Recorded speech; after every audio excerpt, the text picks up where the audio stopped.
Hoy en Extremadura Fire, Piluca Carmona, factores humanos.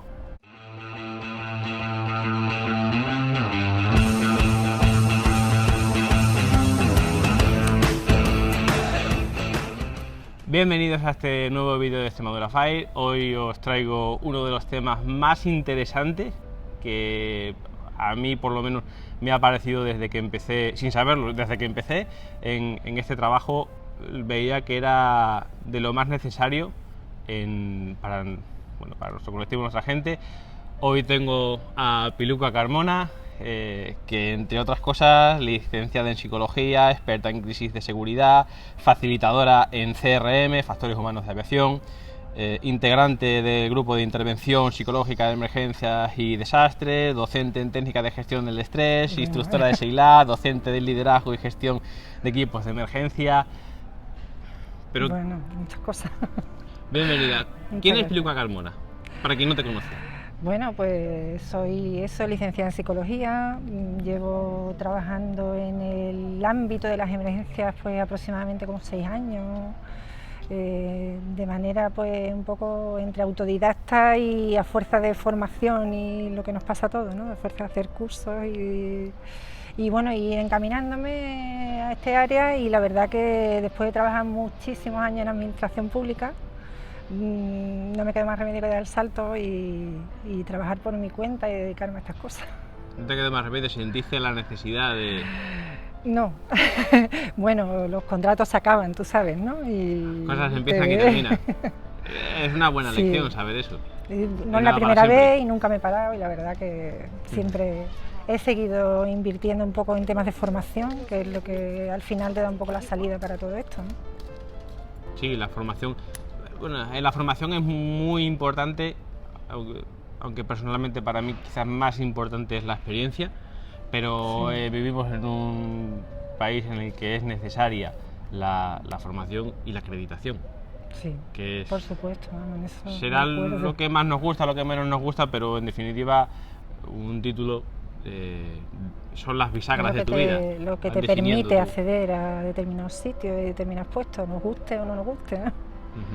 Pues con este currículo y con estos conocimientos voy a pasar a preguntarte, quizás un poco por encima, muy por encima, porque este vídeo es una primera toma de contacto y es un tema que quiero traer al canal. Y bueno, pues no descarto que en futuros vídeos se desarrolle más extendidamente, o en la medida de lo posible, estos temas que no se ven, que no se cuantifican, pero que marcan mucho la diferencia de cuando somos un grupo de personas que trabajan juntos, cuando se convierten en equipo o cuando se convierten en un sistema. Sí, una organización, ¿no? Sí, que nos define tanto. Para ti, ¿me podrías definir, para mí y para todos los que nos están viendo, qué es el factor humano en incendios forestales? Pues bueno, tú has dicho que lo que trabajáis en los incendios somos todos personas, ¿no? Al final, si tú no entiendes cómo funcionamos a nivel humano, es difícil hacerse con determinados aprendizajes. El factor humano al final es una ciencia que es multidisciplinar, que bebe de muchas otras ciencias como la medicina, la fisiología, la psicología, la ergonomía. Y al final lo que intenta es mejorar el trabajo a nivel humano, ¿no? El adaptar los sistemas de trabajo a las peculiaridades un poco que tenemos los humanos, ¿no? Tenemos nuestras limitaciones y tenemos nuestros puntos fuertes, nuestras capacidades, y más vale que aprovechemos eso, ¿no? Entonces los factores humanos van un poco por ahí. Siempre que se habla de factor humano se habla de error humano, que es un poco lo que subyace a todo esto. Pero a mí no solamente me gusta hablar de factores humanos con el tema del error humano, porque hay muchas cosas que hacemos bien, que se ponen un poco en valor y que al final es lo que hace que se recuperen muchas veces errores de los sistemas, ¿no? Se dejan entrever errores que están ahí, pero que nadie se da cuenta hasta que no ocurre ese... Sí, normalmente somos así en nuestro funcionamiento a nivel humano y nos damos cuenta de las cosas bastante tarde. Porque los sistemas de organización, por lo general, creo yo, el enfoque es más de eres un número, eres una persona que tiene que trabajar ahí y se sobreentiende o se sobrecree que tienes que tener esas habilidades que debes, bueno, que tienes que desempeñar, pero no tiene en cuenta el sistema de Sí, organización, la organización. no suele tener en cuenta. La tendencia es que lo vaya teniendo en cuenta. Sí. Suena demasiado simplista, pero ¿cómo estás tú ese día? Pues sí, es que Y el al puesto en el que final... te desempeñes, porque mi puesto ahora mismo es escala básica y yo puedo tener dolor de cabeza y puedo estar enfadado y puedo haber reñido con la mujer en casa o lo que sea, o con el crío o tal, y no condiciona tanto mis decisiones, pero que eso lo haga, que esa condición la tenga alguien que tiene que decidir sobre estrategias o sobre... Ya Bueno, hay... al final, lo que es las consecuencias de eso son mayores o menores si es un individuo solo el que lo hace o si es una gran organización, ¿no? Pero al final es lo mismo. El que tú tengas un mal día influye en cómo haces tu trabajo, y el que los que toman decisiones en la organización tengan malos días también van a influir, lo que pasa que a otro nivel. Claro. Y un mal día de alguien que tiene que dirigir Pues depende. una emergencia puede definir... Depende, porque si el mal día lo tiene el de abajo y es el que se acaba metiendo en problemas, igual de malo es. También, bueno, sí, claro, vale. La misma importancia. Pues, Sí. ya pensaba yo que toda la responsabilidad lo tienen los de No, arriba. no. No. Tiene que ser compartida. Aquí la responsabilidad es desde el primero al último. Claro. Es lo que no tenemos conciencia, o yo escucho mucho de tú eres un número, a ti te pagan a final de mes y te pagan por trabajar y no por pensar. Eso lo escucho así de veces. Sí, pero ya se están cambiando un poco esas concepciones. Lo que pasa que, bueno, en el sector vuestro se va un poco despacio y más tarde que en otras organizaciones, ¿no? Despacito, Que se han como la canción. modernizado un poco hace más tiempo. Esto, bueno, son cosas que están funcionando desde los años 70. Sí. Entonces, bueno, poco a poco las organizaciones se van incorporando. En las emergencias sí es verdad que se ha hecho lento, más dependiendo de la voluntad de la gente particular que está metida en las organizaciones, que de la organización en sí, ¿no? Por ejemplo, los bomberos. Los bomberos tienen mucha más tradición de trabajar estos temas, pero es que bomberos psicólogos hay un montón. Entonces, desde dentro de las organizaciones ellos han visto la necesidad de trabajar. Hablamos de bomberos estos estructurales, temas. Bomberos estructurales. Diputación, Sí. los de rojo. Sí, los de azul y rojo, ¿no? Rojo. Nosotros, el sector forestal siempre ha sido un poco más... Recaba a 25 o 30 personas del pueblo, 25 o 30 hombres, braceros fuertes, Sí. con ganas de trabajar y al hoyo. Y aquí, y en esto, pues... Yo recuerdo cuando yo era más pequeña que iban a apagar los incendios allí en la playa donde yo estaba, pues casi que con chanclas y el bañador. Sí, A base de voluntarios y de... con playeras y claro, con... entonces, bueno, las cosas la verdad que han cambiado. Va poco a poco, ya te digo que el sector de las emergencias es tan amplio que, por ejemplo, en todo lo que tiene que ver con lo aéreo, el tema del rescate, pues esta gente se llevan trabajando mucho tiempo con el tema de factores humanos. Claro. Pero en la escala vuestra de los forestal, que es un poco quizás donde más tarde ha llegado todo esto, pues está costando. Pero bueno, cada ¿Por qué vez ha más llegado gente tan tarde? ¿O por qué ha llegado? Yo creo que hay sitios... está llegando, ¿no? Yo creo que está llegando a cuentagotas. Que yo tengo una experiencia relativamente corta en incendios. Llevo solamente 10 años y la mayor parte de mis compañeros llevan 28, 30, 32 años. O sea, gente que llevan mi edad, que empezaron a primeros de los 80 en incendios. Pero a lo mejor esa lentitud de respuesta puede venir dado por la edad media de los integrantes. Yo pienso que no tiene mucho que ver a lo mejor con la edad, y también es cuando un sistema está un poco ya más maduro como para asumir ese tipo de cambios, porque todos son cambios y a la gente no le gusta mucho lo que es tocar las cosas que están estables, ¿no? Entonces cuando empiezan a introducirse cambios, no tiene mucho que ver con la edad de la gente que está trabajando ahí, sino, como te decía, los bomberos, pues es que había muchos bomberos dentro que son psicólogos, entonces fueron los que empezaron a introducir los cambios. En vuestro sector, pues quizás falta un poco eso, el que hubiera mejor, gente que se interesara por algo tan específico como... A lo mejor es que bomberos estructurales, sus labores, su trabajo y su día a día estaba siempre también más era más En público, contacto lo con veía mucho más la la- gente, era más delicado porque, o sea, se te muere alguien en tu intervención. Nosotros normalmente, por suerte, no se nos muere nadie. Por desgracia lo estamos...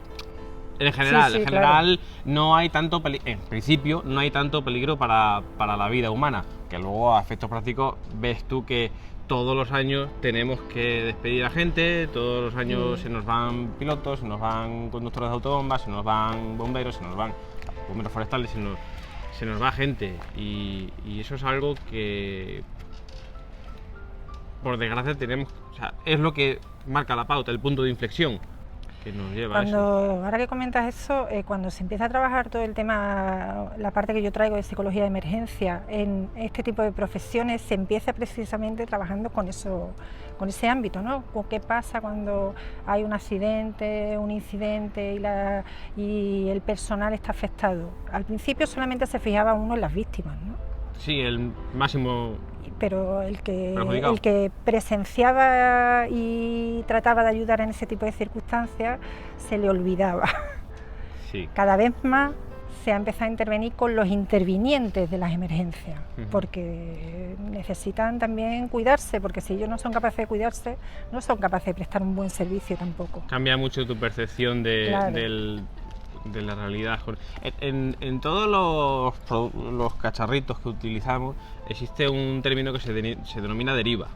Es decir, cualquier vehículo, cualquier máquina, con los años deriva en un desgaste, y se sabe. Hay testigos en los que tú puedes ver donde esa máquina tiene un desgaste o tiene un problema, pero nosotros no si la hay, si tiene que haberla, la hay, pero no somos conscientes. El que no sabe es como el que no ve. Sí, en todo esto es un poco así, ¿no? ¿Por qué no se trabaja más temas de factores humanos? Porque como en general existe un desconocimiento sobre estos temas, no se ve la importancia.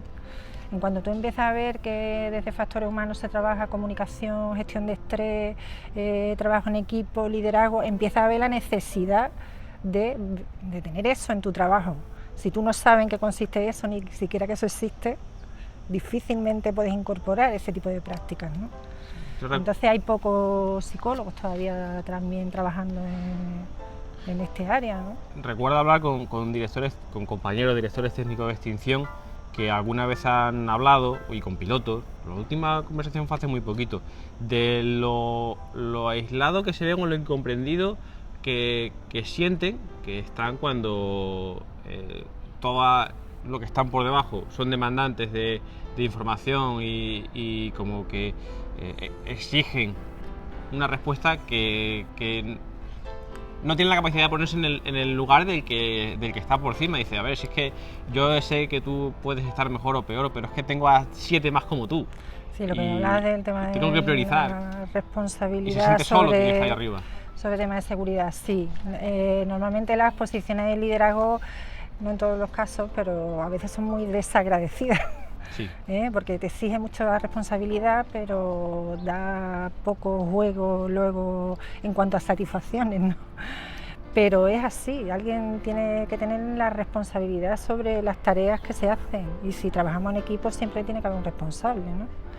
Hablabas también del tema de la responsabilidad y la seguridad, ¿no? De quién es y hasta dónde depende de mi jefe solo, depende también de mí, ¿no? La seguridad empieza por cada uno. Yo siempre comento que si en una organización desde arriba se preocupa mucho por la seguridad, pero eso no llega al trabajador que está a pie de incendio, a pie de llama, entonces si eso no llega, él poco va a hacer por preocuparse, hasta que no pase algo y no haya un accidente, entonces cuando se empiezan a preocupar. Pero que la responsabilidad o es de todos o eso no cala. Si un individuo está preocupado por su seguridad, pero su organización no mantiene eso, pues no tendrá equipos adecuados, no tendrá un horario de trabajo que no haga que tenga signos de fatiga, que no esté demasiado estresado. Entonces ahí todos tienen que ver, desde el de más abajo hasta el de más arriba. La responsabilidad de seguridad es de todos. No somos números. No somos números. No debemos de serlo, ¿no? Tenemos que tomar más conciencia. Bueno, yo es algo que, gracias a las nuevas tecnologías, gracias a los vídeos y tal, recuerdo haber visto material que se ha producido después del incendio de Horta de Sant Joan, que ha sido, junto con el de Riba de Salices, uno de los incendios que han causado víctima, ¿no? Sí, claro, un punto de inflexión en todos nosotros, ¿no? Y acabas cambiando tu forma de ver las emergencias o de ver incluso la vida cuando escuchas a gente que ha estado ahí arriba y que, como en el caso de Marc Castelnau, fue una persona porque teníamos la tendencia a decir, ¿quién es el culpable de que 5 personas en tal sitio? Pues todos. En realidad todo. Pero tenemos el tema de la culpabilidad no se va a ninguna parte. Sí, pero será es una tendencia natural. Somos muy mediterráneos y hay que, o sea, la culpa es de uno. Sí. Y no, hay que democratizar esa responsabilidad. La culpa, si tú en temas de seguridad empiezas buscando culpa, no vas a aprender nada. Claro. Tú tienes que buscar qué es lo que ha fallado, qué es lo que se ha hecho mal o qué es lo que se podía haber hecho de una mejor manera. Ponerte en el lugar de quienes estaban ahí. Y bueno, y ver realmente, hay poco estudio que se hace, por ejemplo, en temas de factores humanos en accidentes, incidentes en incendios forestales, pues te podría decir que aproximadamente es un 1% del contenido de un informe, por ejemplo, del tema de factores humanos. No se considera en Estados Unidos, si tú coges un informe de un accidente y ves la carga de factores humanos que hay, puede haber los 70-80% que realmente es lo determinante. Hombre, es que al final...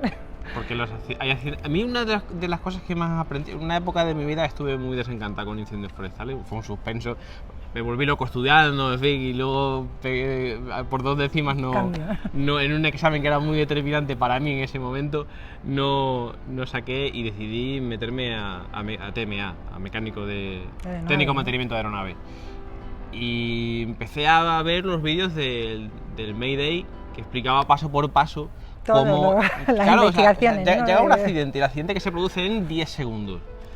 Pero si te lías, si se ponen a desgranar poco a poco toda la información hasta que todos las lonchas de queso, ¿cómo es la teoría esa? Sí, la de Jane Reason Sí, entonces todas esas lonchas de queso gruyere que sus gritos, que están bailando, errores, ¿no? Que está el mecánico, el que le sustituyó, la máquina que fabricó, en fin, que llega un momento al final, en que... por eso todos los eslabones de esa cadena son importantes, porque si uno falla o uno tiene demasiados agujeros, por ahí cuela todo. Claro. Y si además el último trabajador, que es el que está en línea de fuego, comete un error, es la última defensa que tiene el sistema. Entonces, claro. Por eso son importantes todas esas lonchas de queso que aparecen en estas teorías tan gráficas. Un sistema es tan seguro como seguro se vean todos sus componentes. Hombre, está claro, si no, por algún sitio va a fallar. A ver, está claro, aquí en esta conversación está clara, pero quien esté viendo esto seguro que dice, hostia, es la primera vez que veo que tengo en cuenta estas situaciones, y no sabía que a lo mejor mi forma de estar ese día iba a ser tan determinante, o yo tuviese parte de responsabilidad en que un compañero pues no haya visto, ¿no? Al final es que todo lo que hacemos se basa en lo que vemos, en cómo estamos ese día, entonces todos somos humanos y todos podemos tener ese día malo, que si no hay otras cosas dentro del sistema que aseguren que no vaya a pasar nada, pues al final acaban pasando accidentes, incidentes que nadie se puede explicar, ¿no? ¿Y por qué pasó? Oye, pues porque se dieron un cúmulo de circunstancias. Normalmente un accidente no se produce por una única causa, ¿no? Entonces, bueno, es que en esta vida nada ocurre por una sola causa. Hay una frase que dijo el técnico de operaciones, uno de los que tenemos en el CDFO en el que estoy yo trabajando ahora, que decía, no estoy muy de acuerdo con ella, pero no es incorrecta, y es que somos una cadena tan fuerte como el eslabón más débil. Sí. Se dice mucho, pero sí tiene parte de verdad. Yo creo que más que somos un sistema. Yo es una de las cosas que yo enseño. Cuando se trabaja en equipo, al final acabas siendo tan débil como la parte más débil de tu equipo. ¿Eso quiere decir que al más débil hay que echarlo? Pues no. Pero sí tienes que marcar todo el ritmo de todo en función de esa persona que le cuesta más trabajo, porque es nueva a lo mejor, simplemente su debilidad viene porque se acaba de incorporar a un trabajo, ¿no? O porque un día no lo tiene bueno, o porque es más mayor y ya tiene asumido otra serie de cosas que va arrastrando. Puede ser la debilidad débil, viene por mucho... tanto por exceso como por defecto, sí, por exceso de exceso de formación, exceso de Sí. experiencia, exceso de... Luego Bueno, hay- exceso de experiencia no, nunca hay un exceso de experiencia, No.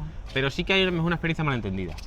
Bueno, lo que pasa es que lo que tú llamas a lo mejor exceso de experiencia es lo que al final te acaba de hacer, te provoca el exceso de confianza, ¿no? Porque tú como has hecho algo tantas veces, pues como que te relajas, ¿eh? Entonces empiezas a cometer errores. Entonces esa es la parte de la experiencia que a lo mejor si no se cuida, pues no es tan buena. Yo tuve un jefe de equipo, un encargado justo por encima mía, que cada vez que íbamos a algún incendio, alguna intervención asequible, vale, un conato, es poquita cosa, siempre lo decía con otras palabras, pero decía esto no es nada, esto no es nada. Y yo decía para mí, era una persona que tenía muchas barreras a la hora de haber esa retroalimentación con el resto de compañeros, o de expresarte, ¿no? Pero yo decía, sí, pero es que en los detalles está. Al final hay muchos accidentes que se dan ese día que parece que no pasa nada, que es un sitio conocido, que es un incendio que está empezando, pero precisamente lo que pasa en ese tipo de accidentes es porque me confío y me relajo. Claro. Entonces si me confío y pienso que no va a pasar nada, no estoy lo suficientemente alerta, y en los incendios tenéis que estar muy alerta. Lo que es la conciencia situacional, que se trabaja desde el ámbito aeronáutico, ya está calando en muchos sectores, ¿no? Los accidentes aéreos nos han venido, es un mal que ha traído mucho bien, creo. De todo se aprende, ¿no? Es muy delicado decir esto, pero nos ha obligado, ha sido punto de inflexión que nos han obligado a tener en cuenta cosas que como antes no dices, el teníamos. punto de inflexión en el que te hace darte cuenta que eso te puede pasar a ti. Exactamente. Entonces, en el momento en que tú consideras que algo te puede pasar a ti, es cuando empiezas a tomar conciencia de tu seguridad, de que las cosas se pueden hacer mejor, de que si tengo un día malo tengo que decirlo porque puedo poner en peligro a otras personas, ¿no?, de mi equipo de trabajo. Entonces... Eso es complicado, eso que acabas de decir es Sí. complicado porque, a ver, estoy Esto imaginándome daría para- algún compañero, hoy no tengo un buen día, hoy no, hoy pero- tened cuidado conmigo, tampoco es eso, ¿vale? No, hombre, todo radica en la confianza dentro de los equipos. Un buen trabajo en equipo hace que no pasen esas cosas que tú estás diciendo. Que alguien diga, no, es que hoy yo no... ¿Sabes qué ocurre? Es complejo todo esto, no es... Es complejo. Pero es que somos tan raros, me explico. Lo digo por mí, yo soy tan Somos raro. humanos, no raros. No, pero dentro de nosotros, lo que nos dedicamos a incendios, el personal, es tan diferente el trabajo que llevamos que siente... Yo siento que soy un poquito raro, la verdad. Las cosas como son. Cuando ves un accidente en otra comunidad autónoma, en otro país, a mí mi familia muchas veces o mi gente más cercana no entiende que yo llame compañero a alguien que no conozco.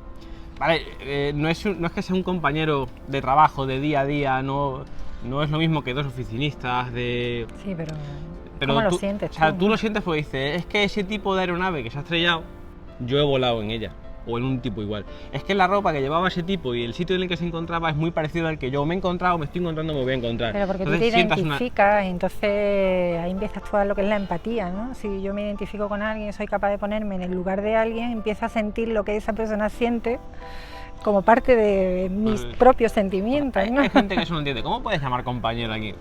No lo sé. Yo Bueno, sé hay que es gente un más compañero. empática y gente menos. También, hay de todo. Vamos a intentar avanzar un poquito más Sí, porque sí. esto tiene para rato y he dicho desde un principio que quería hacer un vídeo Pues nada. ligero, ¿no? Bueno, nada, sigue. Como la música de verano, un poquito ligerito. Quisiera saber cómo y cuándo crees o sabes que comenzó a tenerse en cuenta los factores humanos en España. ¿En España o en el sector forestal? Incendios En el forestales. sector forestal. Pues como te decía, la incorporación es muy puntual, muy lenta, en base a ciertos profesionales de algunos ámbitos. Hay algunos psicólogos que están trabajando en el tema de incendios forestales y viene más arrastrado un poco por el tema de las emergencias. Cuando yo te contaba un poco que cuando hay un accidente normalmente se preocupa uno de las víctimas y luego empieza a pensarse que esos accidentes también te afectan a ti como personal, pues ese traslado del tema de las emergencias se está haciendo de manera muy reciente. no es tan nuevo, ¿eh? Yo creo que en los últimos 20 años pues hay pocas Tengo una mujer que quiere aparecer aquí. Son pocas y tímidas las intervenciones que se están haciendo en temas forestales, ¿no? O sea, que ¿se puede decir que es reciente? Relativamente reciente, la verdad es que sí, que hay todavía poca cuerpo teórico que fundamente todo esto. Lo poco que hay no viene del sector forestal, sino viene del sector aeronáutico, como decía, de otro tipo de emergencias, donde sí se están trabajando hace más tiempo. En el sector forestal yo creo que es bastante nuevo. Aunque sí sé que hay gente que lleva trabajando con esto ya varios años, pero que pueden ser 5 años. Me encontré con una persona, ya no sé ni qué persona era, pero la afirmación que dijo me quedó. Dice, incendios forestales están pañales. Claro, yo venía en plan, si yo estoy harto de ver compañeros míos que llevan 30 años en esto, ¿cómo puede estar en pañales? Pero y a medida que lo estudias y conoces más este mundo, te das cuenta de que realmente es un poco así, ¿no? No lo que llevamos, que la gente más mayor recuerda mucho, no, si yo llevo aquí sí, claro. Pero no es lo que llevamos, sino lo que nos queda por caminar, que es una burrada. Y que lo que es la profesión sí tiene ya muchos años, pero lo que es la incorporación de todas estas cosas, la verdad que es relativamente reciente. Yo hace ahora 2 años y pico di un curso para la Agencia de Medio Ambiente y Agua de gestión de estrés, en el marco de la inteligencia emocional o algo así, no me acuerdo cómo se llamaba exactamente, y fueron de las primeras iniciativas que había de una administración pública dedicada a temas ambientales en hacer formación en estas cosas. Y era como súper nuevo todo. Alguien que manda se preguntaría, ¿y es necesario? Y hace falta, seguro que alguien se preguntaría eso. Como en todo hay gente que estas cosas les gustan y gente que dicen que no tienen por qué aprender cosas que son obvias. Si yo soy humano, sé comportarme, sé cómo hago las cosas, y entonces hay gente que no quiere cambiar. Quizás sea el mayor problema que nos encontramos. La no visión de que se necesite cambiar o que se necesite hacer alguna mejora o alguna... Mira, normalmente se empieza a cambiar a raíz de grandes accidentes. Por desgracia es así. No aprendemos en cabeza ajena. Nos cuesta aprender. Entonces, por ejemplo, en aviación, pues en aviación se lleva trabajando mucho el tema de factores humanos, porque ha habido hay muchos legislación accidentes. También, tienes la 16 Bravo. Pero todo eso ha venido un poco detrás de grandes accidentes. Todo lo que es el tema de CRM, factores humanos en aviación, empieza hace 40 años con el accidente de los rodeos. Claro, en Tenerife. En Tenerife. Es que el mayor accidente de la historia de la aviación por número de víctimas, 500 y pico. Entonces, a raíz de eso se van cambiando normativas, se van haciendo estudios, se va viendo cómo se mejora. Hay otro gran accidente, otra vez empieza otro proceso como de reestructuración, pero claro, siempre eso nos hace ir un poco por detrás, de manera reactiva, no viendo a ver, oye, qué mejoras se pueden hacer, qué cosas hacemos mal, y de una manera preventiva actuar. Nos cuesta, tenemos que esperar que pasen cosas muy malas. En Estados Unidos un tal Campbell desarrolló un sistema de predicción en el que, según él y según su forma de verlo, predecía el comportamiento de un incendio, y a día de hoy se utiliza bastante el CPS. Es decir, bueno, pues si el fuego veo que va a coger una inclinación positiva orientada hacia Solana y tengo viento a favor, sé que el comportamiento va a ser tal. ¿Tenemos algún sistema así, de andar por casa, algo de decir, bueno, algo multiuso para saber identificar? Por ejemplo... ¿Cómo voy a actuar yo? No tanto, sino decir, voy a identificar la regla del 30-30-30, algo así. Vale. Es decir, ostras, pues este incendio, aunque se ha declarado nivel 0, nivel 1, nivel 2, teóricamente hay un nivel 3, que todavía no se ha visto nunca, ¿hay algo de que tú digas, como herramienta personal, como que yo ahora mismo tengo en la cabeza un par de ellas, pero quiero saber qué...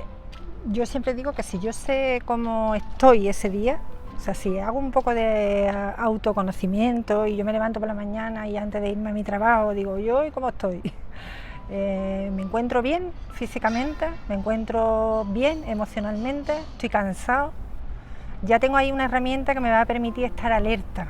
requiere un trabajo de autoconocimiento. Por supuesto, todo esto. Si tú no empiezas a conocerte a ti mismo, poco vas a poder hacer por lo demás, ¿eh? Eso es tema de un canal entero. ¿Cómo conocerte a ti mismo? Bueno, verá, tampoco se ha inventado nada. Tú sabes cómo eres, ¿no? No hay nada nuevo bajo el sol, pero... Tú sabes cómo eres y más o menos... Lo que pasa es que hay mucha gente que no se preocupa de saber cómo... Yo, ante este tipo de situaciones, ¿cómo suelo responder? Pues yo sé que me pongo nervioso, sé que si me pongo nervioso meto la pata y hago las cosas mal. Si yo ya lo sé, voy un poco por delante de la situación. Si yo no pienso nunca en nada de esto, pues siempre me encontraré las cosas cuando ya hayan pasado. Es que nuestra sociedad también ha sido muy de, o por lo menos nosotros los mediterráneos, somos muy de el resultado final. O sea, cómo lo hagas me da igual. Tú hazlo y punto. Es un error. Es un error, estamos de acuerdo, pero es como un error cuando se empezó con la campaña de todos contra el fuego, todos contra el fuego. El fuego se ha visto y se sigue viendo como un auténtico enemigo. Y el fuego puede ser una herramienta. Sí, está claro. Cuando eres pequeño, ahora ya lo voy viendo, y ahora que voy a ser padre pues lo voy viendo más. Tengo mi amiga la dice, atiende. Ahora nada más que veo embarazadas, carritos de bebé. Es todo. Y es que no nos han enseñado en casa. En este trabajo te dicen, aquí se viene llorado y meado de casa. Sí. Cuando tienes... Se decía, vale, estoy siendo ni proactivo ni nada, ni reactivo ni nada, estoy diciendo por lo menos mi percepción de la realidad. No, pero es así, muchas veces ha sido así. No nos enseñan desde pequeño, y puede ser algo que deberíamos trabajar todos con las nuevas generaciones, el ponerle nombre a los sentimientos, saber expresarlo, saber... Eso es lo primero para aprender a gestionar tus emociones, es saber cómo se llaman. ¿Y qué es lo que pasa? ¿Qué es lo que me está pasando? ¿No? Si yo siento algo, pero no sé exactamente etiquetarlo como algo, poco voy a poder hacer para trabajar con eso, ¿no? Todo lo que le suena un ruido, pero yo no sé ni de dónde le viene el ruido. Claro, entonces no identifica y lo tienes que llevar a un experto, ¿no? Para que te diga, oye, pues mira, es que lo que le falla a tu coche es tal cosa. Pero claro, nosotros no podemos estar continuamente acudiendo a un experto para ver qué es lo que nos pasa. Tenemos que aprender un poco a trabajar con nosotros y con nuestras emociones, ¿no? Todo lo que es la inteligencia emocional, ahora suena mucho. Y esa es la finalidad de este vídeo, la finalidad principal, que cada uno de nosotros nos empecemos a preguntar qué... Claro, y al final pues ¿qué podemos mejorar de cada uno? La inteligencia emocional es un poco por ahí. Es el primer paso, es el más difícil, pero es el que más marca también la diferencia. Sí, te comentaba que todo lo que tiene que ver con la inteligencia emocional, que ahora suena tanto y que es relativamente nuevo, porque aunque Darwin ya habló de las emociones en 1872, que escribió un libro sobre las emociones en humanos y animales, fíjate tú, si hace años. Él ya sabía que la evolución iba por ahí. Sí, vio que había pautas evolutivas también en el tema emocional, ¿no? Y que había muchas emociones que eran compartidas por humanos y animales. Empezó a ver que eran universales, empezó a ver que eran adaptativas y servían para algo, y por eso se iban evolucionando también con lo que eran los seres humanos, y desde entonces hubo como un parón en todo el tema emocional, y hasta, aunque hubo autores por ahí que empezaron a hablar de emociones, y bueno, y en la Facultad de Psicología se estudia las emociones, yo recuerdo que era una de las asignaturas, ¿no? Motivación y emoción, ¿no? Y ahora... Muy importante el tema de la motivación. También. Pero está muy mal entendida. Sí, también. Entonces, hasta 1995, que un tal Goleman saca un libro que se llama Inteligencia Emocional, no es como otra vez el boom de la inteligencia emocional y de las emociones. Y hasta hace muy poquitos años que la crisis en eso nos ha ayudado un montón. La crisis ha sido muy mala para muchas cosas, pero nos ha hecho parar y decir, espérate. Sí, ver las cosas desde otra perspectiva diferente, ¿no? Pues ya te digo, en el 95, pues del 95 hasta ahora, que han pasado 22 años, hemos evolucionado mucho en eso, pues gracias a que eso se ha metido un poco de manera divulgativa, porque Goleman no fue el primero, pero sí fue el que llegó al gran público, que también es importante con este tipo de temas. Pues se empezó a meter inteligencia emocional en las escuelas, se empezó a ver que había algo más que hacían que te comportaras de determinada manera que podía afectar a tu trabajo, Entonces, bueno, desde ahí arranca toda una línea de todo lo que es el trabajo en todo lo que son las emociones. Al final han dejado de ser un poco tabú, porque antes te decían, no, para tú ser una persona racional y pensar racionalmente, tienes que apartar las emociones y actuar con la cabeza fría, ¿no? Eso nos lo han dicho. Alejado del corazón. Pues eso claro, tiene muy porque mal futuro. si no te contamina, porque bueno, a ver, es que eso no se puede hacer. Tenemos que aprender a vivir con eso, porque eso no lo podemos quitar. Sí, pero siempre se ha visto por ejemplo, los dirigentes o a las personas más influyentes como gente que era capaz de dejar su lado más humano a un lado. Sí, pero bueno... Y defender luego al final acabamos como acabamos, pero... No, quizá alguien que es así también está gestionando sus propias emociones y sí, manteniéndolas... será mejor, será peor, pero hace una gestión. Claro, gestionar las emociones es mantenerlas en la justa medida, ¿no? Si yo sé que me van a ser buenas para algo, las aprovecho, y si sé que en ese momento me viene mal y me van a hacer que me equivoque muchas veces, que me olvide de un protocolo de seguridad básico, que me olvide, pues tengo que aprender a controlar eso que enturbia un poco mi manera de trabajar, ¿no? Pero todo esto de las emociones, la verdad que es un tema muy amplio, pero cada vez se está metiendo más. Yo en mis cursos también voy metiendo tema de las emociones y a la gente le gusta. Me he encontrado una buena respuesta. Es que te consigues con ese material o con ese enfoque, consigues lo que no consigues con nada. Nada del exterior, que es entenderte a ti mismo, que es... Sí. Y luego todo lo que es el trabajo en equipo, pues está muy determinado por las emociones. Si yo tengo un mal día, las emociones son muy contagiosas. ¿A quién Entonces, si tengo un mal día, al final es lo que... Dice, la energía positiva se multiplica por 1 y la negativa por 4.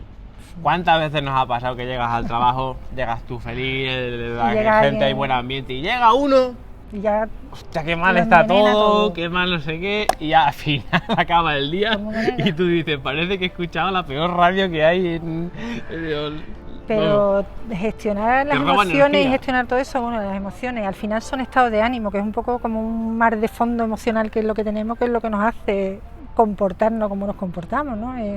Porque todo tiene una explicación, todo comportamiento tiene una explicación. Hombre, tú cuando te levantas por la mañana no todos los días te levantas igual, depende de si has tenido problemas, si no, si has dormido bien, si estás malo, si tienes un problema en casa con algún familiar, todo eso te afecta. Claro. Si tú eso llegas a tu trabajo y no sabes pararlo, no sabes ponerlo en su sitio, pues al final tú vas a estar trabajando con la cabeza en otro sitio, porque tienes un problema en casa, porque has tenido un roce con un compañero y ahora estás todo el día pensando y no te centras. Mira, para toda la gente que está viendo esto, y yo sé que a mí quien más me ve es la gente que quiere opositar, que quiere empezar, que quiere ver cómo, en algunos vídeos como tengo, cómo se afila la motosierra, cómo... Sí, cosas prácticas. Cosas muy prácticas, ¿no? Y nos estamos dando cuenta todos que la selección de personal va por el camino de psicotécnicos, de cómo... bueno, seleccionar a la gente no tanto por sus conocimientos, que sí, y por sus habilidades físicas, que también, sino por... sus actitudes. Sus actitudes o cuán no tarado está, porque ya se va a tardar en el trabajo solo. Porque sabemos que tenemos gente, pues a lo mejor un perfil que sea más resistente, que no tenga miedo a volar, que no tenga miedo... Yo esto ni idea.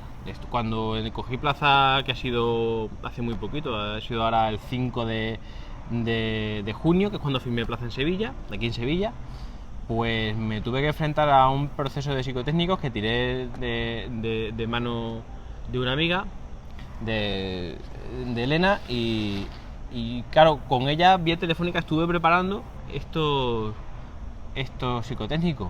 Y yo le decía, digo, Elena, pero es que yo no sé ni... O sea, dice, no, tú no tienes que mentir ni prepararte nada, tú tienes que ser tú. Hombre, no vayas a decir ninguna barbaridad, ¿no?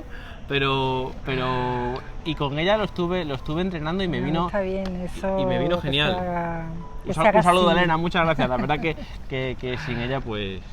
Tiene que ser así, la verdad que está bien que también haya psicólogos en esa parte de selección de personal. Tan importante es que cuando tú tienes el personal lo formes como que ya venga con una base y unas cualidades que sabes que no te van a resultar un inconveniente para tu trabajo. Trabajar en equipo no es fácil. No. Y hay No lo es. perfiles que no tienen por qué ser patológicos, pero que rozan un poco los límites en algunos aspectos que son muy complicados de trabajar en equipo. Yo me he encontrado con gente que era y con puestos de responsabilidad, Sí, que había que preguntarle, pero ¿por qué estás aquí? Hace muy poquito hice una encuesta en el Twitter, terminó Sí. ayer. El 77% de la gente que Vocacional. contestó dijo que trabaja en incendios por vocación. Yo la verdad que es lo que me he encontrado mayoritariamente, casi todo el mundo que trabaja en incendios es porque le gusta. Y Porque la verdad tiene que, algo, ¿verdad? Sí, la verdad que eso también te condiciona para que tú asumas unas condiciones de trabajo que ya por sí son duras, ¿no? Si Ahí no voy. te gusta, ¿cómo Claro. te vas a meter ahí? Quizá estamos como estamos porque hay demasiada vocación en este trabajo. Y eso es algo muy bueno para la convivencia entre nosotros, pero es algo no tan bueno a la hora a lo mejor de llevarlo al siguiente nivel, porque todos pues, tragamos un poquito más, venga que esto es un buen trabajo, que yo estoy aquí a gusto y al final a lo mejor pasas por situaciones o por Sí. asuntos del trabajo que no sería lo ideal. Sería mejor cambiarlo. Cuéntame. Que yo he dicho que iba a ser ligera la entrevista, llevamos ya un buen rato, bueno, la entrevista. Quisiera conocer, lo hemos hablado un poquito, pero expresamente te lo quiero preguntar, la importancia de saber comunicar nuestras emociones versus saber comprender esa comunicación. ¿Cómo yo puedo entrenar? O cómo, cuán importante, o como tú lo quieras responder, de el que yo le exprese a mi jefe de brigada, a mi técnico de operaciones, a mi coordinador, cuál es mi situación, y él desde su posición sepa también la capacidad de empatía, cómo la podemos entrenar o cómo la podemos... Eso es importante, trabajar mucho lo que son las habilidades de liderazgo, primero para que tu jefe, cuando tú le cuentes tu problema, sepa entenderte y sepa más o menos darle la justa medida a las cosas y ver en qué puede ayudarte y qué no, pero eso es formación de liderazgo. Y luego el cómo tú las comunicas, pues si tú lo haces de una manera asertiva, son las palabras estas que siempre manejamos, la empatía, la asertividad. Se habla mucho de ellas, pero no de cómo llevarlas a cabo. El comunicarte de manera asertiva es, yo digo lo que siento sin herir a nadie, o sea, sin ser agresivo en la manera de decirlo, pero diciendo lo que tengo que decir. Eso es la asertividad. ¿Sabes algo? Yo con la gente que está trabajando, casi 10 años en Extremadura, toda la gente mayor que yo, y hay una forma que es muy de aquí, es muy de decir una verdad con una broma, lo dejas caer ahí, y es entra como broma, como yo qué sé, hay que ver, por ejemplo, vas muy abrigado, ostras, qué calor hace hoy, o qué... no sé cómo llamarlo. Eso depende de los interlocutores, lo captan y lo entienden bien o puede ser una agresión. Entonces... Somos muy reacios a decir, oye, no te estás asando, por Sí. ejemplo, ¿no? Llevándola a un tema. Pero cuando tú dices las cosas bien, que eso es lo que es la asertividad, decir las cosas bien sin agredir a nadie, y si yo creo que es necesario decirlo, lo digo, y no me callo, que es la otra parte. Tenemos comunicaciones que son asertivas, estas que te digo que son buenas, luego están las agresivas y las pasivas. Las pasivas es el que no es capaz de decir algo que le incomoda por miedo a que se tome a mal. Entonces, ¿eso arregla algo? Pues no. El hacerlo de manera agresiva, de manera que yo soy un... Eso que dices, tú eres pues tonto o eres tampoco. tonto, ¿no? Eso hay que intentar evitarlo. Claro. Entonces todo esto se aprende, y todo lo que se puede aprender, todo lo que son habilidades, un poco de comunicación, de gestión emocional, todo esto se puede entrenar también. Lo que pasa Se puede que entrenar, pero hay que ver, Sí. hay que verle un color, hay que verle una utilidad. Claro, tienes que estar convencido, si no... En Barcelona, cuando hablé con José Luis Dulce Aragüés, una de las personas que yo considero Sí. bastante profesional en este ámbito nuestro, su gran duda era que en ese vídeo que está en el canal luego ya después viéndolo dije, no, tenía que haberle dicho esto exactamente. Su duda era, ¿cómo soy capaz de crear interés por aprender en una persona sin que se dé cuenta, sin que vea que es una obligación. Es decir, ¿cómo puedo yo educar a través de la motivación? Eso es... ¿Cómo le creo yo motivos a esa persona? Yo creo que el tema de la motivación es que es muy amplio y mucho más complejo de lo que nos creemos. Pues yo creo que porque la motivación o podemos hacerlo más o viene de ti o es difícil que tú la asumas, pero sí te pueden ayudar a que tú sientas más motivación, pero si no nace de ti, no. Es difícil, es un tema que... Es difícil, por eso la duda que me la contagia a mí es decir, ¿cómo yo puedo decirle a un compañero, por ejemplo, que no tiene interés ninguno en aprender, porque no va a ganar más, no va a cambiar su día a día de forma rápida, no le va a ver? ¿Cómo hacer que esa persona siente interés por los factores humanos? Eso muchas veces, como decíamos antes, hasta que no te pasa algo que de verdad, entonces ahí aprovechas y tiras, y aprovechas eso como un aprendizaje. Hay que saber esa ventana de actuación. Claro, como los incendios, ¿no? Sí. Pues aquí un poco igual. Tú tienes que aprovechar un poco las circunstancias. Si tú eres capaz de con algo que pasa, aprovechar y tirar de esa persona y hablar con esa persona, oye, pues mira, y hacerle ver la importancia de eso, pues bien.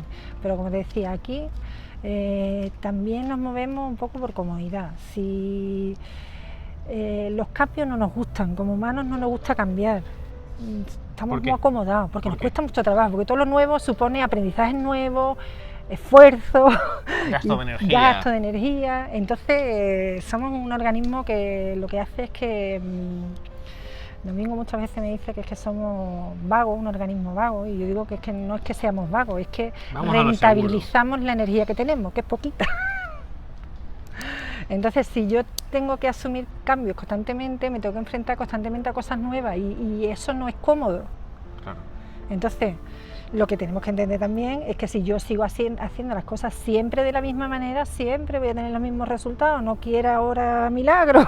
No quiero hacer lo mismo y obtener resultados diferentes. Entonces yo lo que le digo a la gente, la necesidad de cambiar un poco te la creas tú. Si tú consideras que los factores humanos es algo que te puede aportar algo a ti, voy a tener interés y voy a hacer por intentar modificar pequeñas cosas. Ahora, si yo lo veo todo como un mundo tan grande, donde y ahora por dónde empiezo, claro, y ahora cómo lo hago, y ahora pues ya eso me va a echar para atrás. Eso es como cuando queremos empezar a hacer deporte, ¿no? Sí. Y no hemos hecho deporte nunca. ¿Te tienes que ver muy mal en el espejo algo te tiene que cambiar en tu cabeza para que de repente asumas que tienes que hacer deporte? Muchas veces el tener algún tipo de enfermedad, oye, pues mira, hay gente que se ve obligada a hacer deporte y a tener un entrenamiento porque físicamente tiene algún problema. Pues ahí la motivación está clara. Sí, ahora yo me planteo, oye, mira, yo es que no he hecho deporte nunca, pero es que yo este año quiero correr la maratón. ¿Y cuándo es la maratón? Es que es dentro de 2 meses, pero yo no he hecho deporte en mi vida. Pues no vas a llegar. No, chaval, no vas a llegar. O si quiero llegar a correr una maratón en 2 meses, me tengo que poner un entrenamiento sistemático todos los días que me vayan haciendo aumentar todos los días un poquito, tono muscular, para dentro de 2 meses yo estar en condiciones por lo menos de correrla, no de ganarla. El macroobjetivo, claro, dividirlo en microobjetivos. Claro. Entonces todo esto es igual, todo lo que son habilidades que tiene que ver con los factores humanos, la comunicación, la gestión emocional, o yo me voy marcando pequeños objetivos que me vayan haciendo avanzar en esa línea, o yo de repente me dices, sí, tienes que gestionarte tus emociones en tu equipo porque hay problemas, ¿no? Pero si yo no sé cómo afrontar eso, para mí es un mundo. ¿Necesitamos líderes? Sí. ¿En ese trabajo? Sí. ¿Líderes? En cuanto hay equipo tiene que haber líderes. Impuesto, bueno, no, el líder nunca es impuesto, el líder es autoconseguido. Eso es la diferencia eterna entre los jefes y los líderes, ¿no? En tu trabajo, los líderes de los equipos, ¿cómo vienen determinados? ¿Por un acceso a una posición o la mayor parte de las veces? Siendo, ¿no?, más objetivo, menos objetivo, es así. Pero más o menos siempre son... O sea, no digo, tengo el mejor líder y ahora le voy a buscar su puesto de trabajo, no. No. Es todo lo contrario. Esto, mi experiencia es que hasta ahora ha sido más bien una asignación digital. Tú eres el jefe de equipo porque te ha tocado, ¿no? Y ahora te tienes que convertir en el líder de tu equipo. ¿no? Búscate la manera. Búscate la vida. Búscate la manera. Entonces ahí se necesita un aprendizaje de habilidades que me hagan hacerme como líder con mi equipo de trabajo, pero eso hay que aprenderlo. Y mantenerlo. Mantenerlo. Porque la deriva y que hablaba antes por tu equipo. De los aparatos también lo tiene la persona. Sí. Pero eso, es necesario, un equipo de trabajo siempre tiene que tener un líder.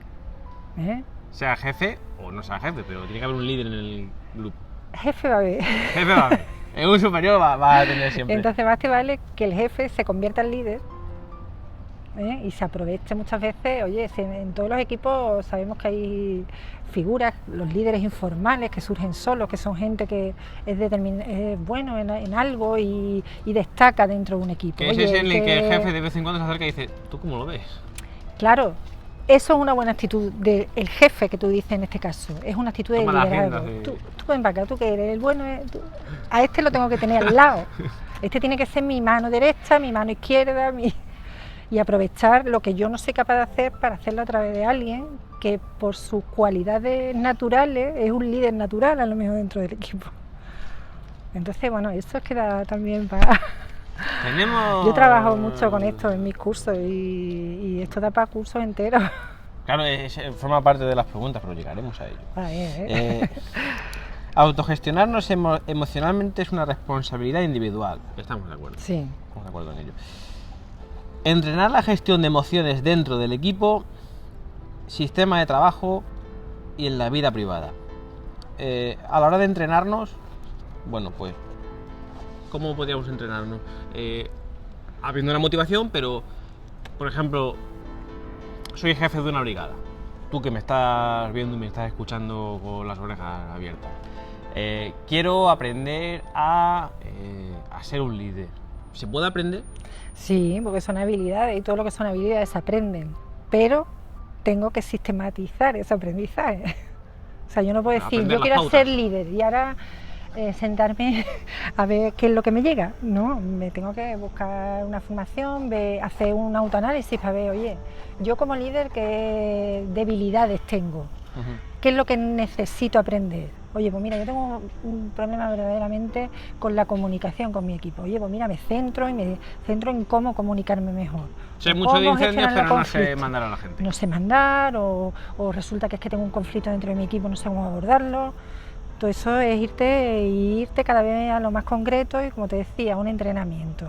Sistematiza, organízate, plantéate objetivos a corto plazo, corto, medio plazo, que es lo que tú ves que te va saliendo bien, si no, nos desesperamos. Ser líder entonces es una actitud, o sea, si yo quiero ser líder tengo que tener la actitud de querer primero ser líder y buscar cómo desarrollar el líder que hay en mí. Si yo tengo que tener esa necesidad de ser líder, ¿no? Pero si yo resulta que es que soy jefe de un equipo, más me vale que yo me ponga si no, para evitar problemas en el futuro necesito... Claro, y si yo quiero gestionar bien el trabajo que hace mi gente, yo me tengo que convertir en alguien significativo para ellos, ¿no? Con el tema de compromiso, la confianza, tengo que ser un ejemplo también, porque hay muchos líderes que yo digo de aquí, pero luego hago todo lo contrario. Haz lo que yo diga, no lo que yo haga. Claro, eso es muy mal, una mala actitud del líder. Entonces hay muchas habilidades que tienen que ver con la gestión de los conflictos, con el trabajo en equipo, con gestionar el estrés de su equipo también.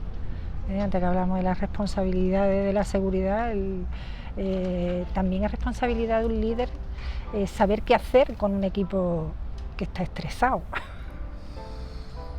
Y dar un poco pauta y, oye... Vamos a parar a tomar un café y si eso cambiamos un poquito el entorno. Mucho de comunicación, de diálogo.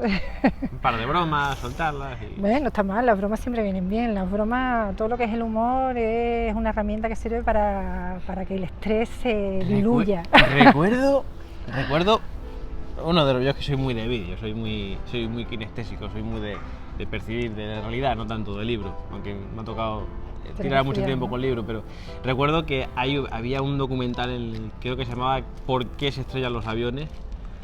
Y un grupo de actores reproducían en cabina, una cabina simulada, las últimas conversaciones antes del impacto, del accidente. y encontraron que en aquellas, una especie de patrón, en aquellas en las que el comandante de aeronave o el subcomandante o alguno de ellos soltaba de vez en cuando alguna broma en plan, venga, vamos a por ella que es gorda y fácil, yo qué sé, algo así, ¿no? Pues como que tenían más probabilidad de sobrevivir. Es que, bueno, era en ese momento, era ese documental, y me quedé con eso.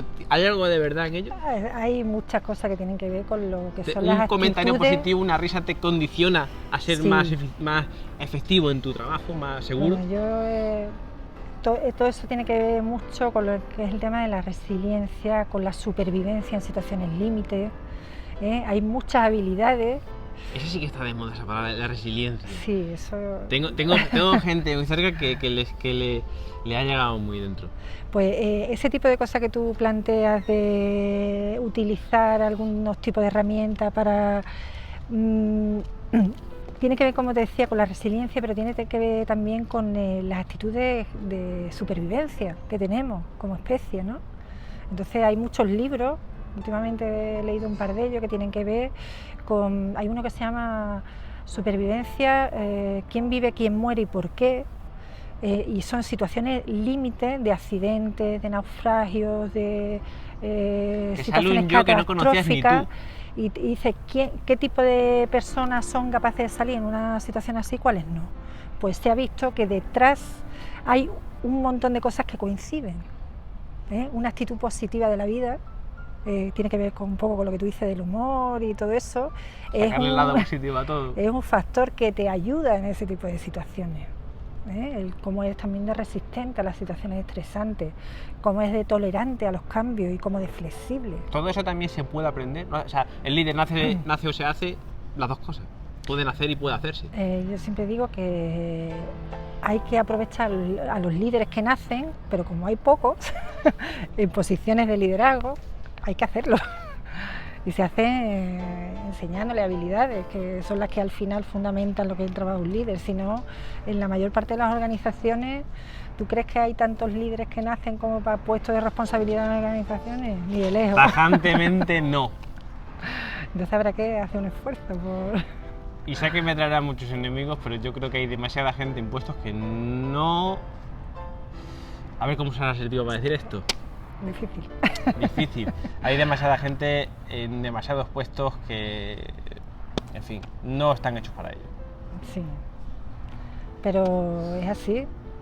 Si a ti te toca ejercer un puesto que tú en principio te consideras poco preparado, pero eres inteligente, ya te procurarás formar y adecuarte y aprender las habilidades necesarias si me tengo que mantener emocionalmente. Hay gente que es muy inteligente. Sí. O concepto de inteligencia, ya me lo sé. Listo, venga, más que inteligente. Aprobado. ¿no? Exactamente. Confundimos eso. Yo lo digo porque yo en mi caso de esto, cero patatero. Yo malísimo, un auténtico fracaso en ese tema. Pues vamos alcanzando ya la recta final de esta entrevista. Bueno, esto todavía no. La mayor parte de la población de este país, somos un país que por muchas cuestiones, a partir de los 50, 60 hubo un boom de gente. Aquí en este país los 80 fueron la leche.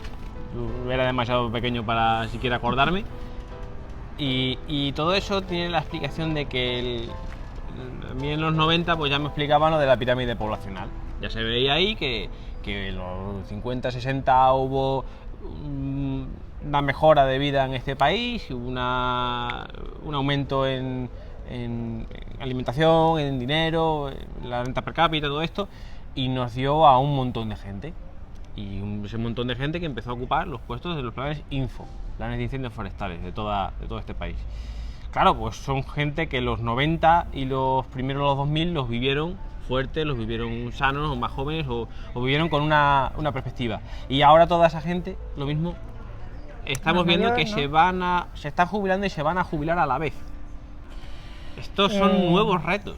Sí. Y tenemos más incendios, los que se escapan son mucho más destructivos. Tenemos al desierto ahí tocando a la puerta. Os invito a cualquiera de vosotros que paséis por la zona de Río Tinto, minas de Río Tinto, y se ven las huellas del incendio de 2005, en el que puedes ver montes matorralizados que están esperando.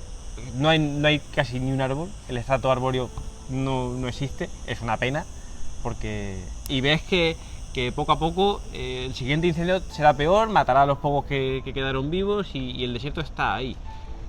Tenemos un montón de retos. ¿Cómo podemos abordar los que...? Porque nos da la situación, tenemos una doble velocidad. Poblaciones la gente con más experiencia pero más envejecida, ¿no? Sí, gente del baby boom y luego gente nueva que venimos a lo mejor con un concepto diferente de lo que es este trabajo. ¿Cómo...? O sea, Hay que intentar... Voy a intentar resumirte la pregunta en dos. ¿Cómo este vídeo puede ayudar a la gente que está en su último... su recta final hacia la jubilación, y los que nos quedan con suerte, los que nos jubilaremos con 87, 90 años, con suerte? ¿Cómo afrontar? Uno, el final de su vida laboral, y otro, el principio de consolidación de su vida laboral. Hay gente de esta que tú dices que está un poco en su etapa final del trabajo, que están próximos a la jubilación o que ya son más mayores y ya están dedicándose a otro tipo de puestos también, ¿no? Aprovechar todo lo que sabe esa población sería súper importante, capitalizar toda la experiencia. Pues nosotros en uno de los cursos que hicimos últimamente teníamos dentro de un grupo de trabajo, eran jefes de equipo y los había mayores y los había recién incorporados. Lo que aprendieron la gente joven, nueva, recién llegada, de los que llevaban más tiempo, pero porque ellos le preguntaban, oye, y era una manera como de capitalizar su experiencia. Ellos se ponían, intentábamos que las parejas o los grupos estuvieran muy mezclados de edades, y el que tú le des a la gente la posibilidad de que te cuente cómo lo hace, cómo lo ha hecho siempre, cómo cree que es la mejor manera de hacerlo, y que ellos cuenten su experiencia, eso lo agradecen un montón también, porque también es reconocerle un poco su trabajo. Yo he aprendido muchísimo de la gente. Se aprende mucho. He tenido compañeros que casi ni leer ni escribir, pero de donde estaban, la conciencia situacional de ese individuo en lo alto de una sierra era la mejor, la más exacta que podía haber, la más correcta. Entonces eso es aprovechar un poco... Pero se pierde. Se pierde porque no tenemos las herramientas para que eso quede, ¿no? Yo me ponía a hacer entrevistas a entrevistas, el darle participación en los cursos, el que puedan contar su experiencia, el traerlo a foros donde se trabajen con población más joven y den sus puntos de vista. Yo creo que hay muchas maneras de hacerlo, aunque no... Es que además tenemos que entendernos porque hay un cambio de paradigma. Cuando tú tenías yo con 8 o 10 años tenía algún problema o no sabía de algo, iba a algún mayor. Ahora ves los mayores que van buscando chavales, oye, ¿cómo funciona esto del teléfono, la televisión o tal? Que sea recíproco, ¿no? Tú como joven le puedes enseñar a ellos muchas cosas que se les escapan precisamente por todas estas cosas tecnológicas y que ellos se ven un poco más perdidos, y ellos te pueden dar a ti otro tipo de experiencias que tú no las tendrías de otra manera. Nada más que escuchando, y entonces hay que darle espacio a ellos. Sí, darle su espacio y su importancia. En la base, un ratito, oye, pues mira, pues vamos a desarrollar este tema, pues fulano, mengano. Y que cuenten, allí en el curso que te comento había varios y al final los más jóvenes acababan pegándose a ellos porque decían, bueno, es que este es el que me cuenta a mí de verdad, el cómo se ha vivido esto, qué es lo que ha pasado aquí, porque todos los años se ha quemado lo mismo.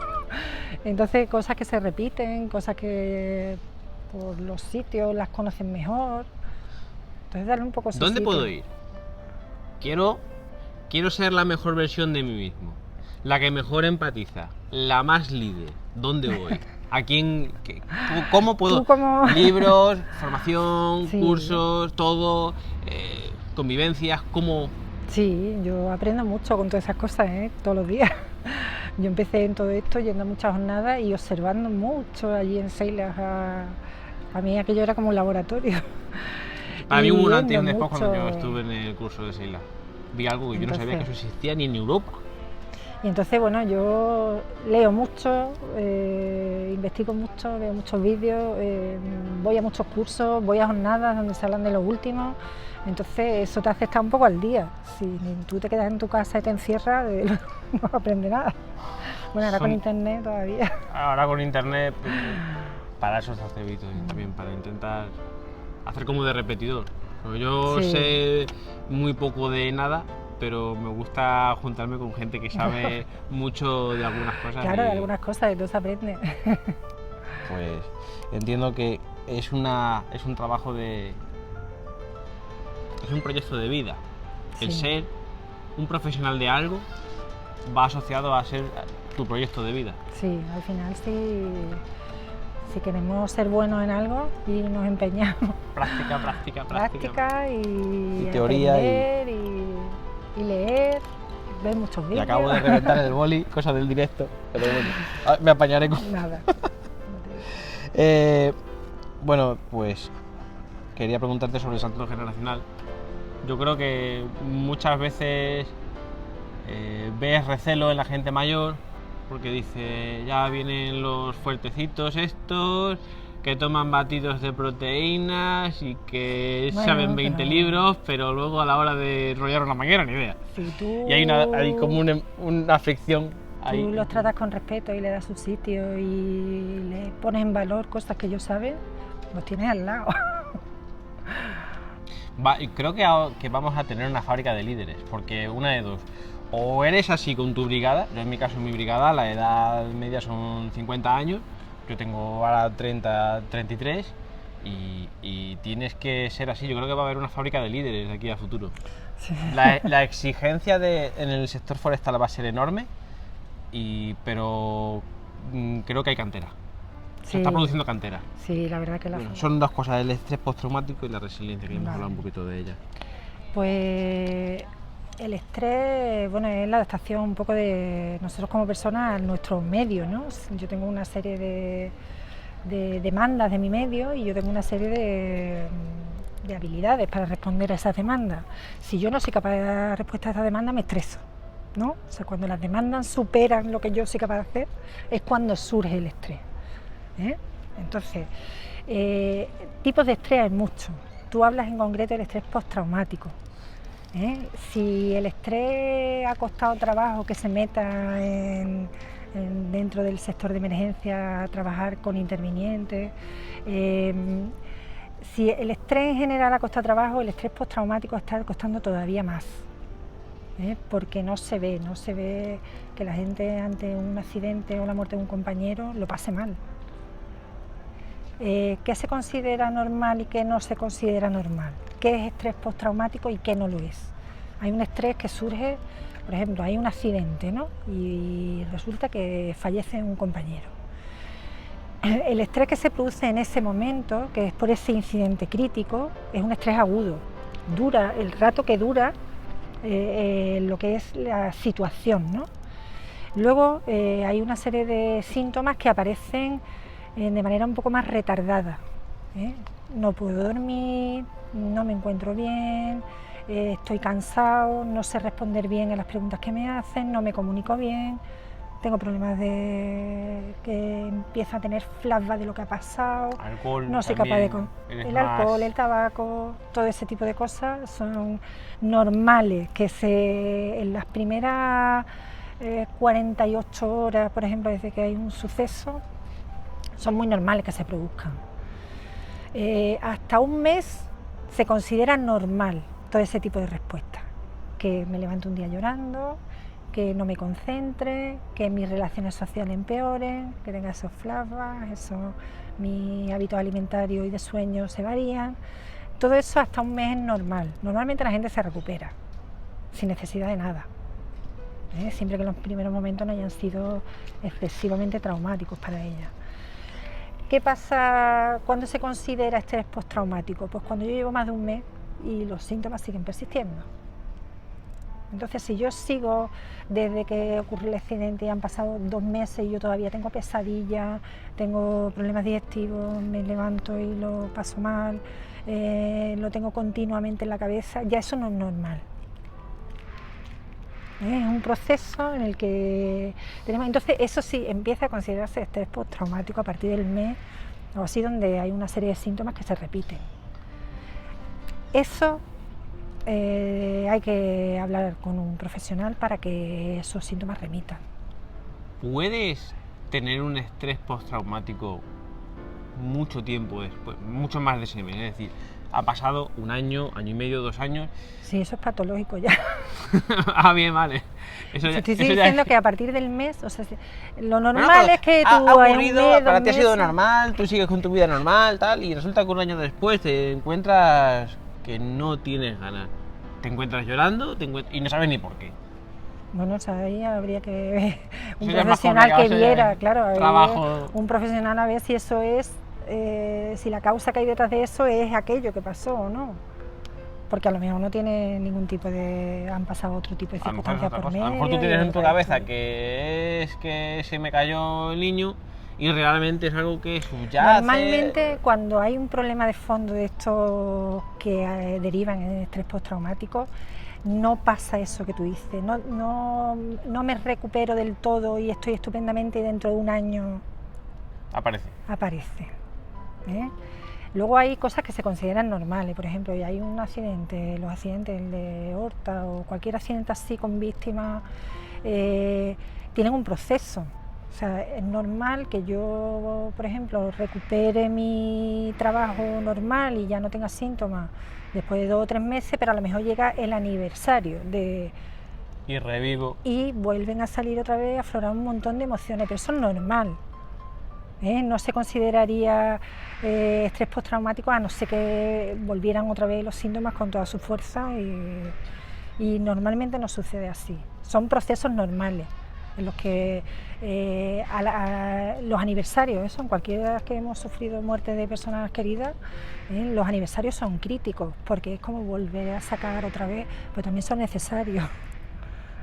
Todo lleva un proceso, los temas de duelo. Limpiar heridas y esas cosas. Claro, somos muy de hábitos también y de incorporar rutinas, los rituales, todos los rituales que tienen que ver con la muerte, son rituales que nos ayudan a sobrellevar esa parte un poco complicada. Necesarios, ¿verdad? Son necesarios. Recuerdo cuando estuve en México y veía esqueletos por todos lados, la cana, los niños. Son, Los niños en vez de dibujar a los Reyes Magos dibujaban ahí un esqueleto y decía, oh, madre mía, cómo son interiorizados culturas tienen. diferentes y hay sitios donde culturalmente la muerte no está tan mal vista como aquí. Aquí se tapa. Aquí hay un tabú totalmente. Como el error, como... Sí. Aquí empiezas un negocio, te va mal, te llaman fracasado y dices, no, joder, son intentos. Esto he intentado de esta forma y no me ha Esa salido es bien. la cultura del error que tenemos, que no lo vemos como un aprendizaje. Todo aquello que hablábamos hace un rato de culpabilizar, eso hace que la cultura del error... Sacar el dedo acusador a paseo y decir... Y que no se aprenda. Entonces, cuando nosotros trabajamos la cultura del error como un aprendizaje, no quiero saber quién es el que ha metido la pata, quiero saber qué es lo que se ha hecho mal, Claro. para hacerlo bien, y para que no se vuelva a repetir. En cuanto empezamos a poner el dedo y culpabilizar a la gente, ya es que de ahí no sacamos nada bueno. De hecho, por ejemplo, en el sector aéreo, cuando se hacen notificaciones de accidentes e incidentes, lo que se hace es que se hacen de manera anónima. Aunque tienen asociado el nombre, pero se desidentifican. Se les quita el nombre para trabajar sobre lo que ha pasado. De manera que realmente se haga un aprendizaje, ¿no? Si no, no hay nada aprendido. No. Y de ahí ya viene la resiliencia. Es decir, ¿vale? De estas cenizas va resurgir algo. Va a servir. Tengo una imagen que la subí al Twitter hace muy poquito. Nos dimos un paseo de guardia por la zona de Río Tinto, la zona que se quemó en julio. Fue un incendio súper rápido, intenso y muy, para mí, bastante ajetreado, porque en un momento nos metimos en un embolado que decía, pero ¿por dónde meto yo mano a esto? Y pasando por allí había una cica revoluta, una especie de palmerita que había rebrotado, ¿vale? Y es que daba la casualidad de que había una tubería un poquito más arriba, que tenía una pérdida de agua, y entre las cenizas y tal veías aquello tan verde, tan bonito, que digo, esta es una de las mejores imágenes de resiliencia, sí. De decir, de todo lo que se ha quemado, de todo lo que ha desaparecido, de todo lo que ya no vale, queda la fase mineral del combustible, queda eso que lo pueden utilizar nuevos individuos para crecer y que formar parte de ello. Y luego realmente sigue vivo todo porque la esencia de los pinos de antes ahora forman parte de un madroño, de un... Bueno, la resiliencia es otra de las palabras estas, como tú decías antes, que han salido mucho, muy de moda. Tanto el estrés como la resiliencia son términos que vienen de la física.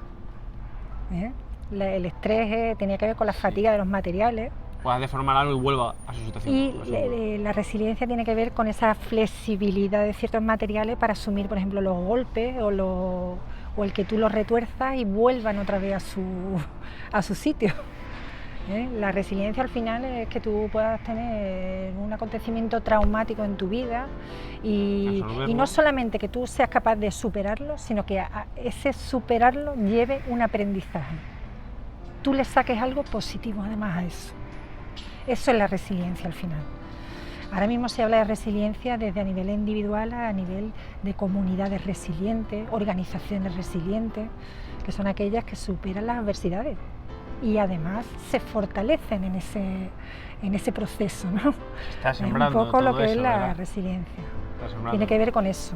Entonces, bueno, tenemos que intentar que la gente sea resiliente, que ya de por sí, como humanos, como te digo, somos capaces de recuperarnos de muchas situaciones que en principio nos parecen muy negras y pensamos que no somos capaces de sacar la cabeza otra vez y respirar, pero como humanos somos resilientes. Hay una asociación, se llama Proinfo, sí, Profesionales de Incendios Forestales, que empezó, o por lo menos mi contacto con ellos fue en 2014 en lecciones aprendidas de Riva de Salices de los 11 compañeros que fallecieron en 2005. Y están haciendo ese trabajo, van encabezados por ahí. Ahora dentro de 2 meses van a volver a hacer otro en Castilla y León, en Noencia. Sí, una jornada donde se trabajen un poco esos temas. No se busca culpable, no se busca culpabilidad, se busca ponerte en el lugar de los fallecidos y cómo llegaron a estar ahí, estudiarlo en realidad el caso. Y es algo que espero que con este vídeo podamos romper, con mi canal, con toda mi actividad, podamos romper esa de decir, no abras heridas. Que es difícil, eso, ¿no? Que es súper difícil. Pero también hay que aprender. No abras heridas, pero decir, y egoístamente decir, no, es que yo quiero ver cómo se produjo esa herida, para no volver a formar parte. Una de las lecciones aprendidas que sacamos en Riva de Salices, que estuvo allí Pepe Payás, entre otros. Sí, lo conocí en Barcelona hace 2 años. Fantástico. Sacamos en conclusión que similitudes en los 2 incendios era que los medios aéreos no podían trabajar. Una de las lecciones aprendidas que sacamos, de la que yo recuerdo, se sacaron muchas, lo que me acuerdo, tengo memoria de pez, es que si medios aéreos no pueden actuar en el incendio, vete. O sea, la gente de tierra tiene que salir porque es impredecible el comportamiento. Cuando ese viento general que está, cuando toque tierra, te hace impredecible. Y fueron situaciones muy parecidas a las que hubieron, o sea, había ciertas similitudes. Estaría bien que de verdad esas lecciones aprendidas fueran aprendidas, llevadas no solamente observadas, que es muchas veces lo que pasa, que se hace un informe pero se queda ahí y no, lo que tú dices es trabajar con eso y vamos a ver. Estáis vosotros, los psicólogos sois como la lima que afila la motosierra. Bueno. Sois los que, o sea, si vosotros no funciona esto igual. Bueno, está funcionando, porque es evidente, los organismos funcionan. Pero porque te digo que como humanos también tenemos esas capacidades de manera innata muchas veces, ¿no? Y hay mucha gente que hace las cosas muy bien y no son psicólogos, ¿vale? Pero usan la canalizan, claro. O a lo mejor no han escuchado hablar de estas cosas en su vida, pero son maneras propias de actuar. Simplemente nosotros lo que le damos es un cuerpo teórico, a lo mejor por detrás, que lo sustente. Claro, y que le diga, oye, mira, que este lo hace bien porque es que además se nutre de todo esto. Que pueda explicar. Claro, que te fundamenta un poco, como te decía al principio, uno de los fundamentos de los factores humanos es la psicología, que llevan muchos años y es una ciencia, aunque la gente se crea lo contrario. Es- Se alimenta del método científico y es una ciencia, aunque muchas veces algunos se creen que todavía manejamos una bola mágica. Sí, hay gente que piensa que hay cierto Porque solamente estamos para los oscurantismo locos. en cuatro zumbados. Dice, quien estudia psicología es porque necesita un psicólogo. Sí, eso bueno, lo he escuchado los muchas hay, veces los por hay, ahí. los hay también, pero Pero bueno, son hay los una forma menos. proactiva de Claro, oye, si sé que tengo un afrontar. problema, yo quiero investigar a ver qué es lo que a mí me pasa. A lo mejor soy capaz de superar mi problema Y si encima estudiando. luego por el camino ayudas a la gente, pues ya. Pues Pilar Carbona, ¿dónde Piluca. Perdona, Piluca, ¿dónde te puede encontrar la gente que quiera ponerse en contacto contigo, Pues- quiera saber de tu trabajo, quiera saber de Facebook? Pues Facebook acabo de abrir hace muy poquito una página de factores humanos en incendios forestales y ahora mismo lo que le estoy dando es difusión a muchos temas que ya llevamos trabajando en formación durante mucho tiempo y que mi interés ahora mismo con el tema del Facebook es que se difundan las cosas más básicas. Hay que ser 2.0. Claro, y que lleguen un poco a mucha gente que trabaja en esto y que a lo mejor no tiene un acceso directo a una formación de este estilo, lo que sea, pero por lo menos lo básico. Sí, pero que lo casi todos tenga- tenemos algo como esto que nos puede llegar. Claro, lo que pero nos eso, interesa. mi interés un poco con el tema de Facebook era volcar un poco y hacer un poco de divulgación de estos temas, ¿no? Más allá de que la gente venga a mis cursos, sino trascender un poquito más y romper un poco esa barrera. Yo doy formación, ya te he dicho que soy autónoma, y doy formación para la empresa que me Vale. llame y me diga que lo que Pues- quiere, yo... Pues si estás interesado, aquí abajo en este vídeo va a aparecer la forma de contactar con ella, Sí, que básicamente correo la que he utilizado yo electrónico. por redes sociales. Sí, redes sociales, correo electrónico por y... email. Y seguro que lo que se haya sembrado con este vídeo va a producir enormes masas de Porque- nuevas conexiones y de Con que la gente vea la importancia de todos No es estos poco. temas, ya es mucho, ¿eh? Hay quien me dijo, dice, con que la ayude a una sola Bueno. persona te puedas por satisfecho. Digo, bueno, pues si Alguno son dos, más, mejor que alguno una. más. Si es más gente. Alguno más. Pues Piluca, muchísimas gracias por Venga. estar aquí, por acompañarme en mi canal Gracias a y nada, pues espero que nos sigamos viendo. Hasta luego. Hasta luego.